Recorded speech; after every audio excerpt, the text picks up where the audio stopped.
Yan. Crush mo. Oo! Perfect! Go! Wala akong number sa kanya. Imposible! Sa Instagram! Yung Instagram, ano, Viber. crush mo ng... Number sa kanya. Imposible! Sa Instagram!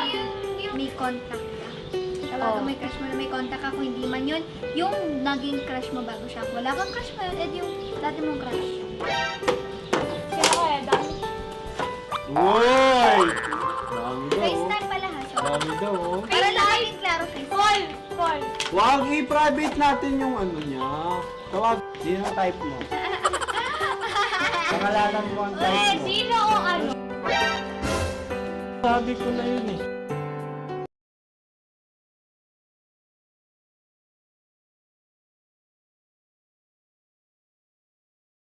Kung tanong mo sa sarili mo, Ako, bakit ka ba hindi. binabash? Ako, wala naman akong gusto sabihin sa kanila.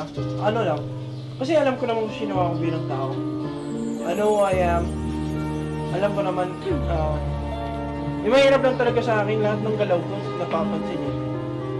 Intindihan. Pero iniintindi ko na lang kasi wala na talaga akong magawa. Tinatanggap ko na lang. Hanggang sa ngayon eh, lahat, kahit yung mga IG post ko, kahit wala namang kinalaman sa topic na gusto nilang pakialaman, napupunta sa ganun. Huwag naman kayo mag-bash. Ba't kasi kayo nang-aaway? Ano ba yan? Parang picture lang Okay eh. lang yan, kahit marami ng babash, ibig sabihin lahat ng mata nasa iyo. Alam mo yan? Pero, ang akin lang, para sa akin, paano ako lumayo sa ganun, ng, how do I get away from that image of the people? Huwag mo na siya isipin. Hindi,